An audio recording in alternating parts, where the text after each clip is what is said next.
క్రీస్తు యేసునందు సోదరి సోదరులారా, కూడి వచ్చిన మీ అందరికీ ప్రభు నామమున వందనాలు తెలియజేయచ్చు ఉన్నాను. దేవుని మహాకృపను బట్టి మరి ఒక నూతన దినాన్ని ప్రభు మనకు అనుగ్రహించాడు. ఈ దినమందు దేవుని సన్నిధికి చేరువచ్చుటకు ప్రభు మనకిచ్చిన ఈ గొప్ప అవకాశాన్ని బట్టి ఆయనకే అనంత మహిమ ప్రభావములు చెల్లించుచూ ఉన్నాను.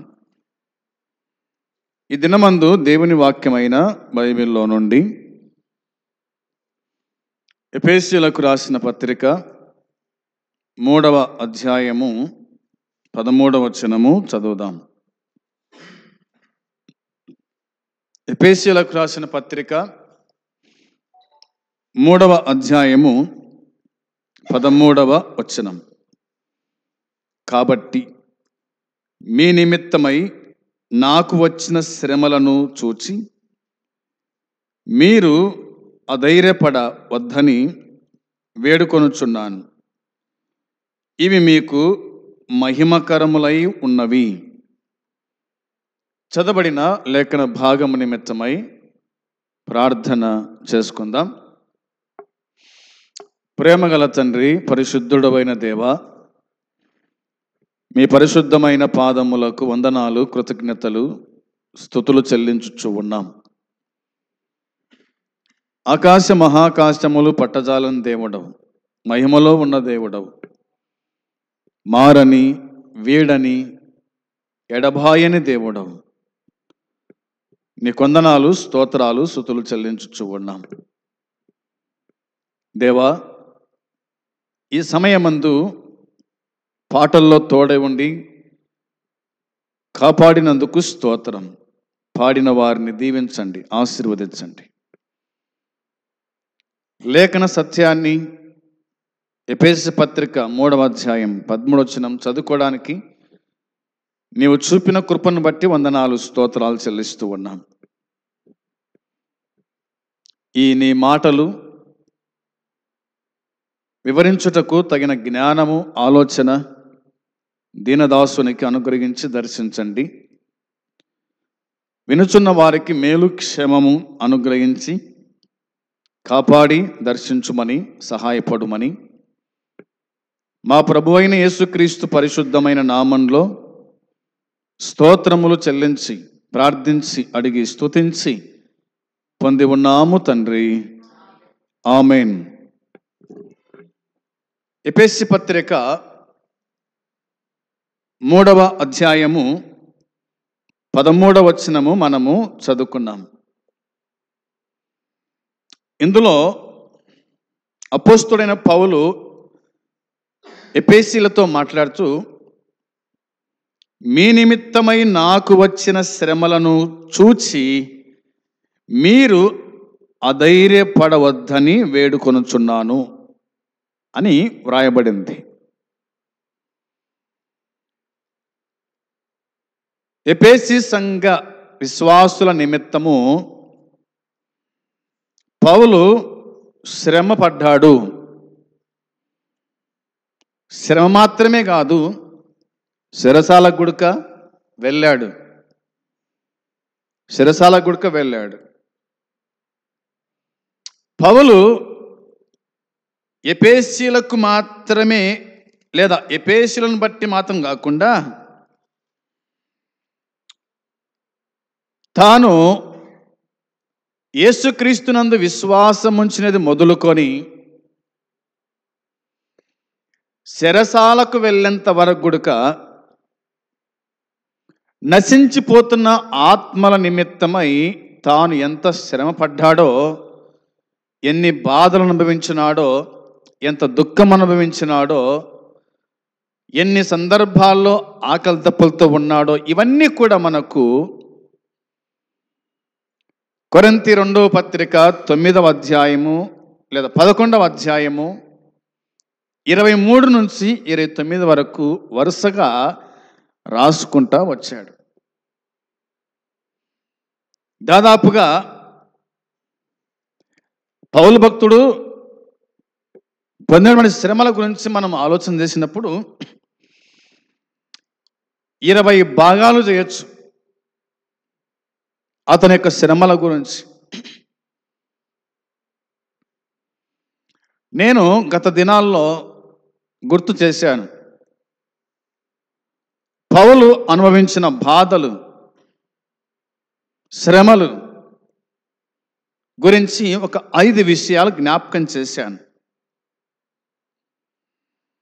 అయితే ఈ దినమందు 6వ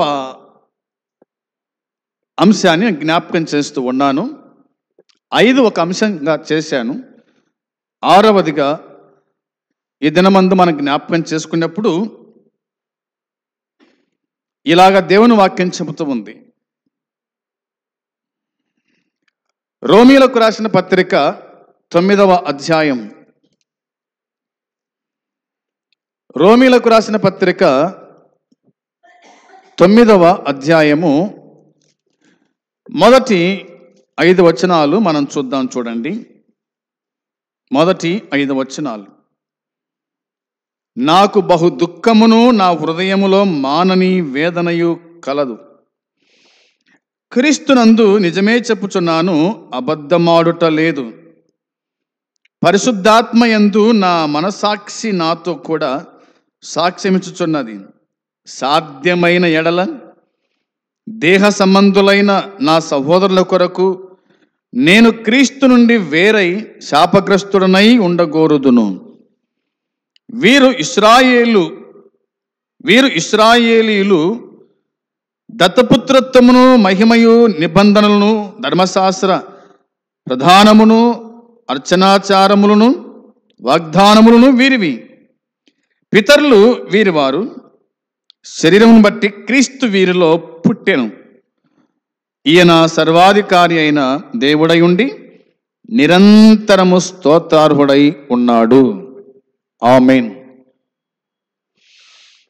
రోమీలకు రాసిన పత్రిక 9వ అధ్యాయం ఈ మొదటి 5 వచనాల్లో ఇశ్రాయేలు విషయంలో పౌలు శ్రద్ధాశక్తులు,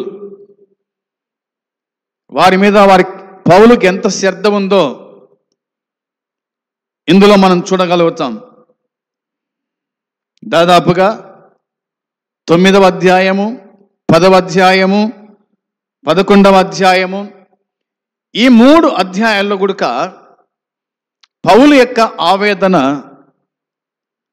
ఏమిటి అంటే, తన సొంత జాతి వారు ఇశ్రాయేలీయులు రక్షణ పొందాలి, మారు మనసు పొందాలి, ప్రభువును తెలుసుకోవాలి, పరలోకము చేరాలి అన్నదే పౌలు యొక్క ఆవేదన, దుఃఖం.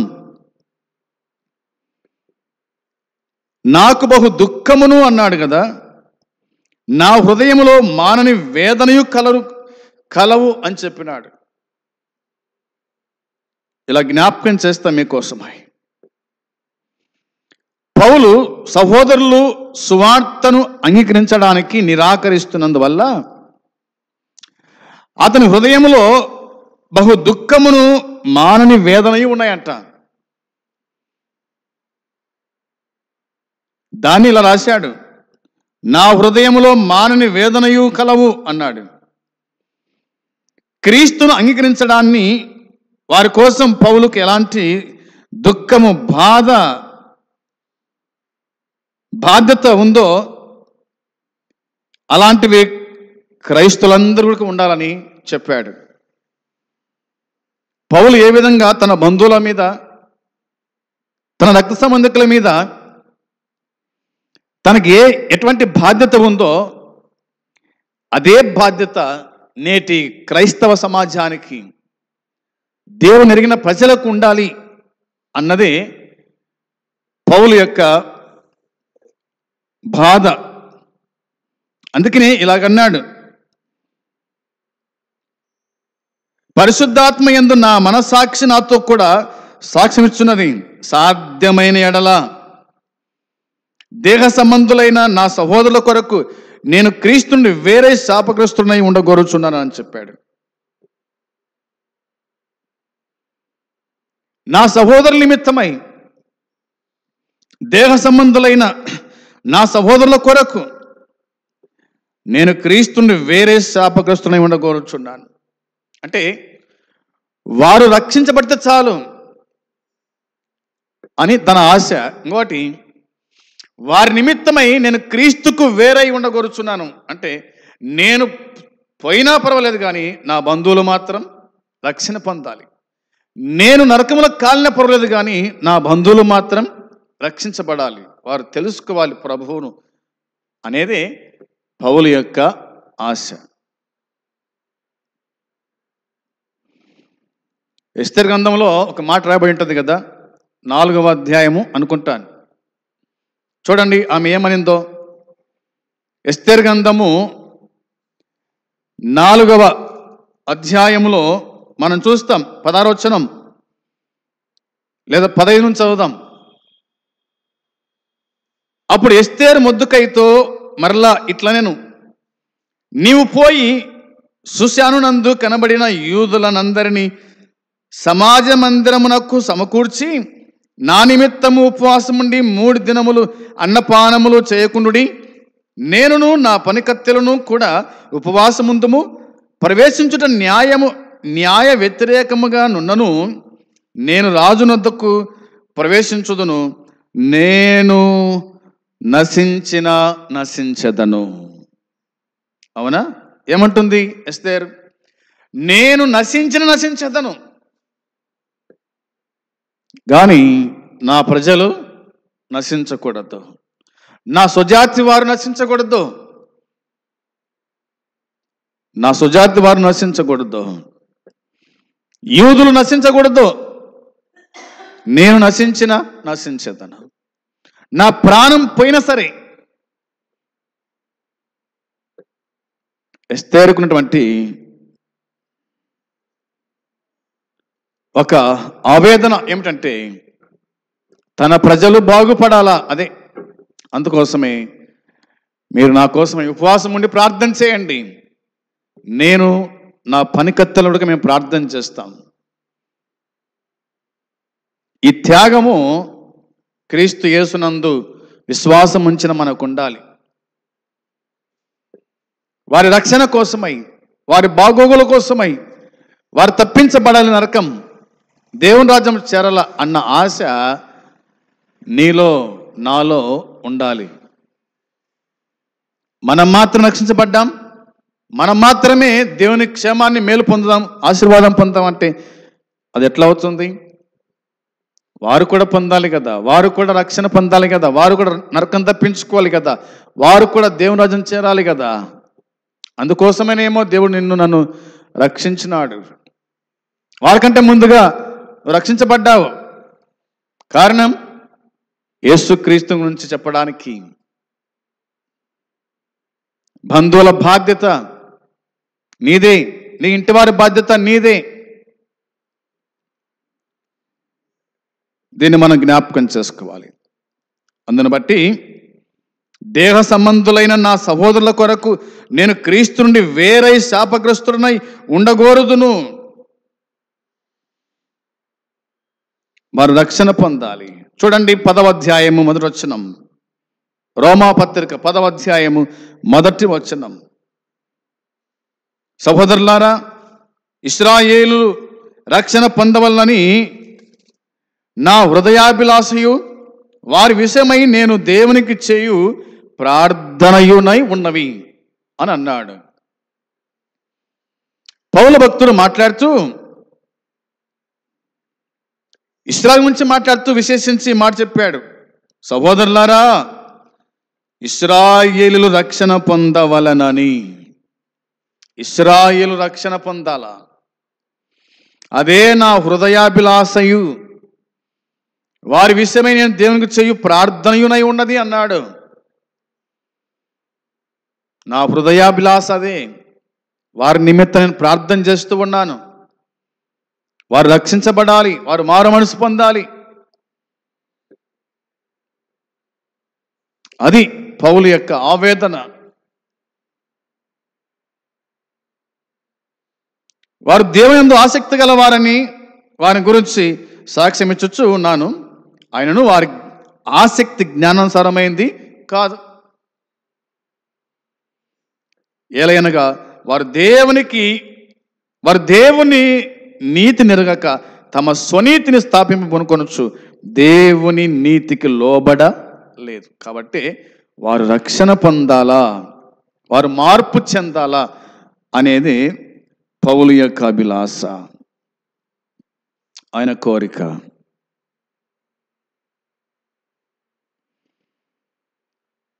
ఈనాడు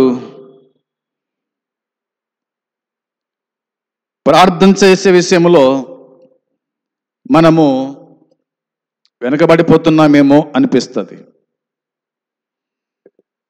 ప్రార్థన జీవితం తక్కువ అయిపోయింది, పనులు ఎక్కువైపోయినాయి. పనుల ఒత్తిడి భారాన్ని బట్టి ప్రార్థన చేసుకోలేకపోతున్నాం, సమయాన్ని వృధా చేస్తూ ఉన్నాం. మొదట్లో ఉన్న ఆసక్తి ఇప్పుడు లేదు, మొదట్లో ఉన్న ప్రార్థన ఇప్పుడు లేదు, మొదట్లో ఉన్నటువంటి సువార్త ప్రకటన ఇప్పుడు లేదు.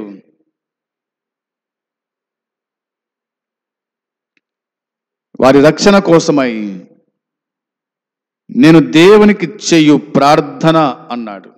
నేను ప్రార్థన చేస్తున్నాను. ప్రార్థన చేయడం మాత్రమే కాదు, ప్రకటించాలి కూడా, ప్రకటింప చేయాలి కూడా.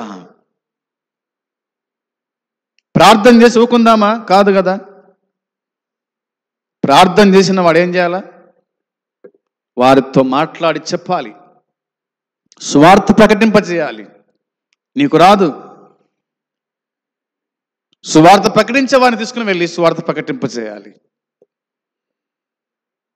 అది దేవుని వాక్యం చెబుతున్న మాట. ఇంకా మనం జ్ఞాపకం చేసుకునగా వాక్యం ఇలా చెబుతుంది చూడండి.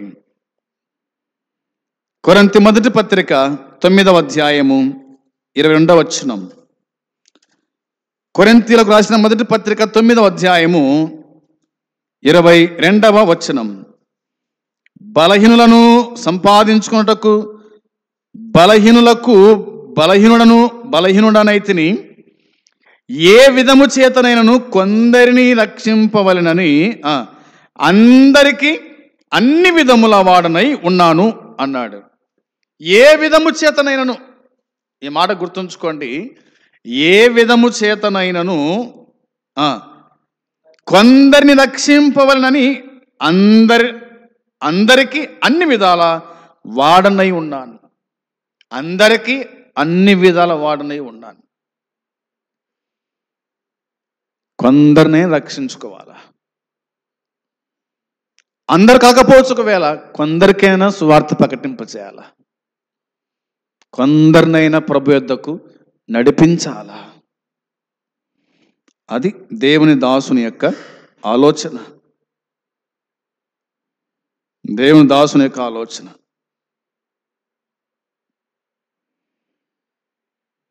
ఇది పౌలు విషయం, ఇది పౌలు యొక్క ఆశ. అయితే ఇతరుల రక్షణ కొరకైన ఇలాంటి బాధ కోరిక దేవుని దాసుడైన మోషేలో కూడా ఉంది. దేవుని దాసుడైన మోషేలో కూడా ఉంది. చూడండి, నిర్గమాకాండములో మనం చూస్తాం. ఆ మాట జ్ఞాపకం చేస్తాం మీకోసమై. 32వ అధ్యాయము 30వ వచనం. నిర్గమాకాండం 32వ అధ్యాయము 30వ వచనం చదువుతారా? 32, 30వ వచనం. మరునాడు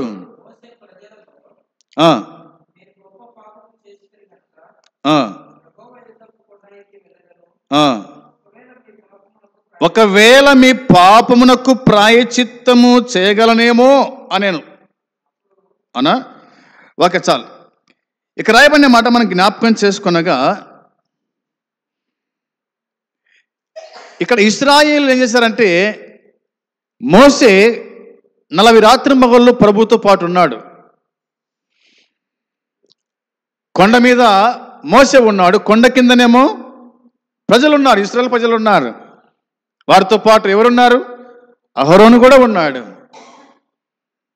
40 రోజులు మోసే అక్కడ ఉండగా ఇక్కడున్న వారంతా కూడా ఐగుప్తు దేశం నుంచి తీసుకొచ్చిన మోసే అన్నవాడు ఏమైనాడో. కాబట్టి ఇక నువ్వేం చేస్తావంటే కదా, మా ముందర నడుచుడు ఒక దేవతను చేయమని వాళ్ళు చెప్పినట్టుగా మనం చూస్తాం. ఇక్కడ బంగారు దూడను చేసినట్టుగా మనం చూస్తాం. వారు పాపం చేశారు, అవునా? దేవుని వాక్యం చెబుతుంది, దేవుడే అన్నాడు ఆ మాట. యెహోవా తన ప్రజలకు సెలవిచ్చినని చెప్పిన కీడును గురించి పశ్చాత్తాపడెను అనే మాట ఉంది. తర్వాత మోసతో ప్రభు అన్నాడు, నువ్వు వెళ్ళు, ప్రజలు చెడిపోయిరి. అవునా? ప్రజలు చెడిపోయారు.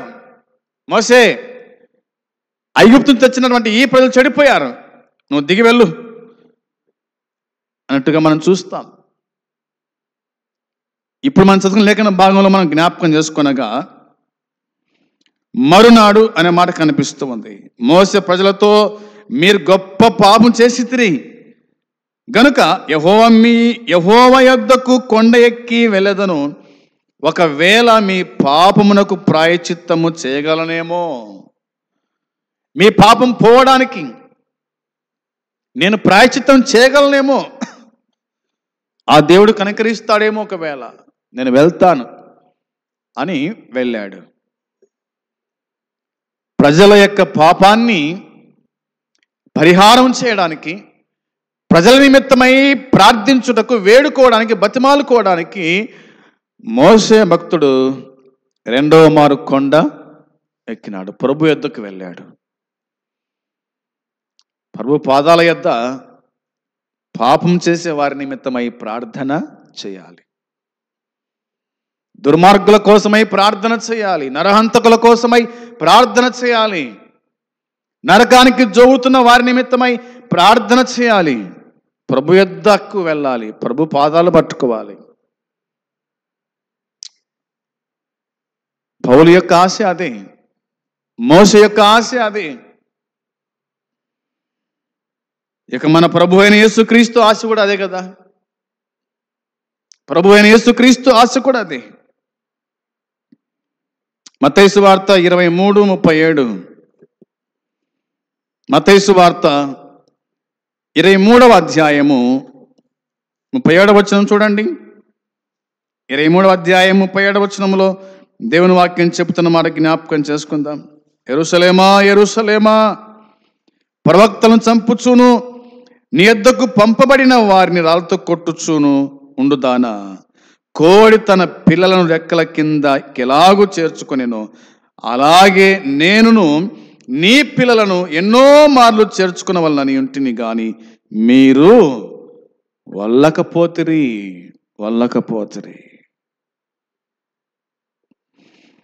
యేసుక్రీస్తు ప్రభు యెరూషలేమును గురించి విలపించుచున్నాడు, యెరూషలేం గురించి అంగలారుస్తూ ఉన్నాడు. యెరూషలేమా, యెరూషలేమా, ప్రవక్తలను చంపుచూను, నీ యొద్దకు పంపబడిన వారిని రాళ్ళతో కొట్టుచూను ఉండుదానా.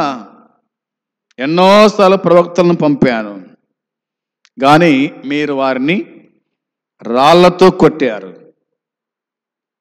అవునా?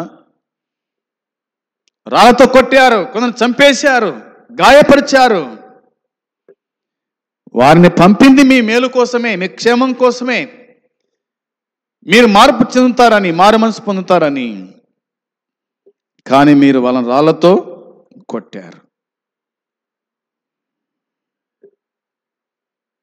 కోడి తన పిల్లలను రెక్కల కిందకి ఎలాగూ చేర్చుకొనునో అలాగే నేనును నీ పిల్లలను ఎన్నో మార్లు చేర్చుకొనవలనని ఉంటిని గాని మీరు వల్లకపోతిరి, మీరు రాకపోతిరి.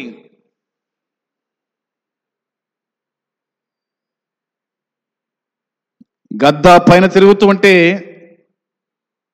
కింద కోడి పిల్లలు, కోడి కిందకి పిల్లలు వస్తే కనుక దానికి భద్రత. ఎప్పుడైతే కోడి పిల్లలు రావో ఆ రాని కోడి పిల్లలను గద్దలు చేస్తుంది, ఎత్తుకపోతూ ఉంది. ఆ విధంగా ఎన్నో మార్లు నా రెక్కల కిందకి రమ్మని మిమ్మల్ని పిలిచాను, కానీ మీరు వెళ్ళకపోతుంది. ఇదిగో మీ ఇల్లు మీకు విడవబడి ఉన్నది. ఇది మొదలుకొని ప్రభు పేరట వచ్చువాడు స్తుతింపబడును కానీ మీరు చెప్పు వరకు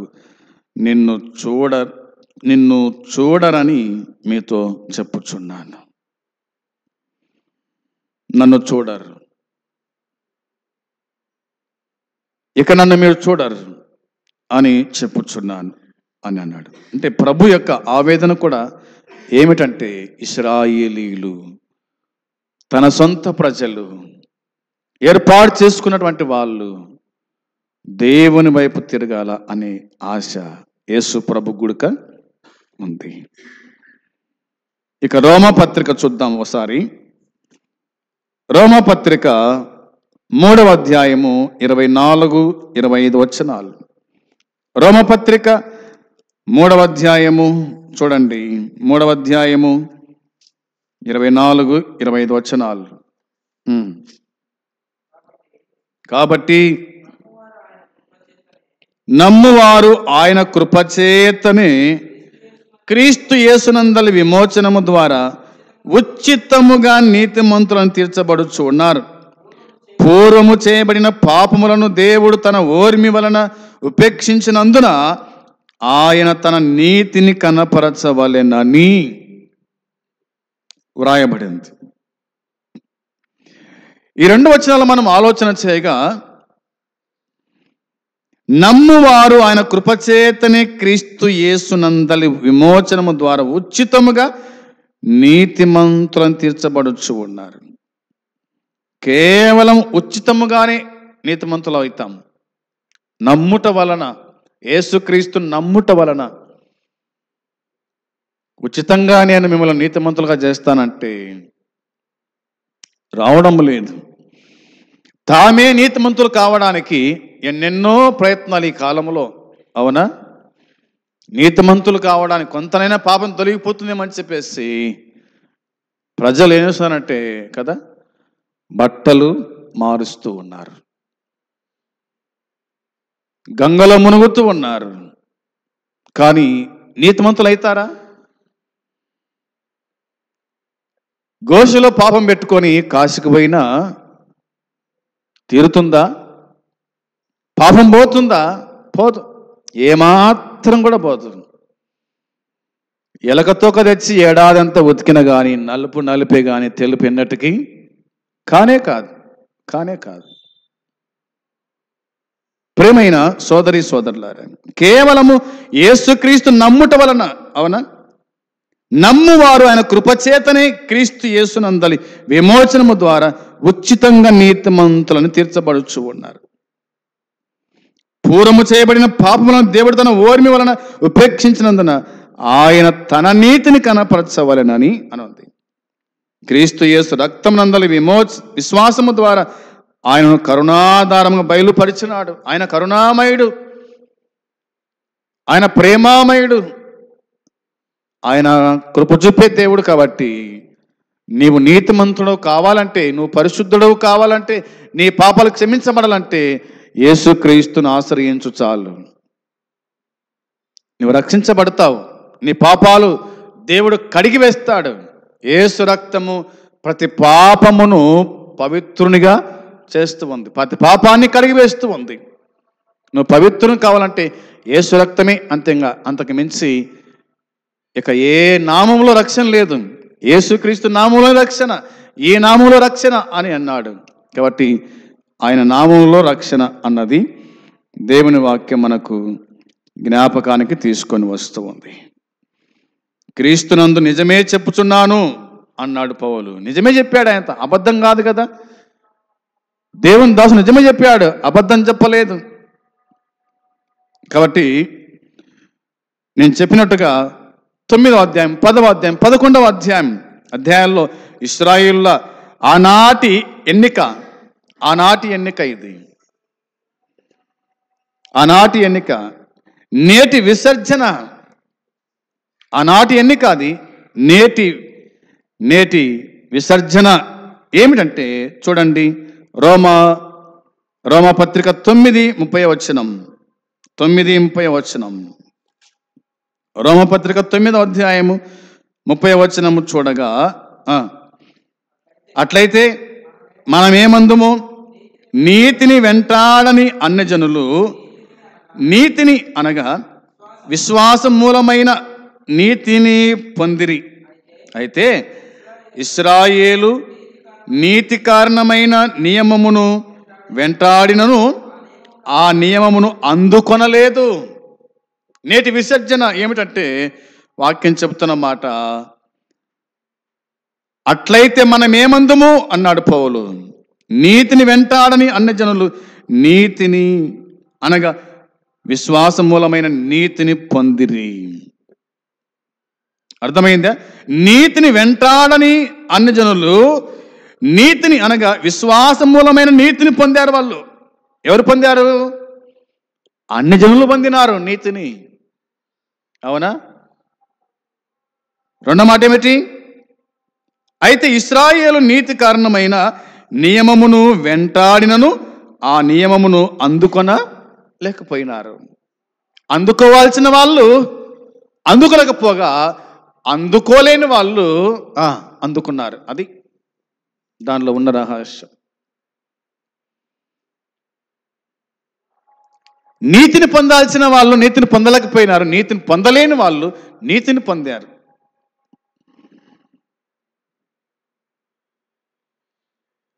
పదవ అధ్యాయం 21 రోమపత్రిక 10:21 చూడండి. 10:21 రాయబడి ఉంది, మరియు యెషయా తెగించి నన్ను వెదకని వారికి నేను దొరికితిని, నన్ను విచారింపని వారికి నేను ప్రత్యక్షమైతిని అని చెప్పుచున్నాడు. ఇశ్రాయేలు విషయమైతే అవిధేయులై ఎదురాడు ప్రజలకు నేను దినమంతయు నా చేతులు చాచితిని అని చెప్పుచూ ఉన్నాడు. ఇక్కడ వరకు మనకు కనిపించే మాట అదే. యెషయా తెగించి అన్నాడు, నన్ను వెదకని వారికి నేను దొరికితిని అన్నాడు. వెదకని వారికి దొరికినాడంట. వెదకని నాకు దొరికితివి కీర్తన కూడా ఉంది. నన్ను విచారింపని వారికి నేను ప్రత్యక్షమైతిని అని చెప్పుచున్నాడే. అయితే ఇశ్రాయేలు విషయమైతే అవిధేయులై ఎదురాడు ప్రజలకు నేను దినమంతయు నా చేతులు చాస్తూ ఉన్నాను. ఎవరి కోసం చాచాడు దేవుడి చేతులు? ఇశ్రాయేళ్ల కోసం దినమంతయు కూడా తన చేతులు చాపుతూ ఉన్నాడు.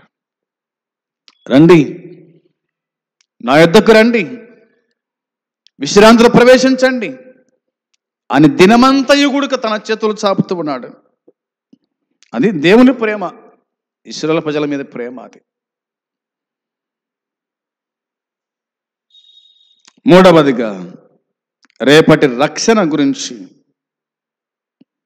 మనం జ్ఞాపకము చేసుకునగా,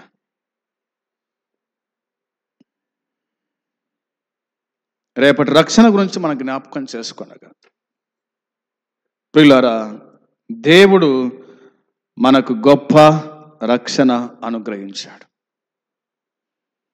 అదే వెదకని వారికి దొరుకుట,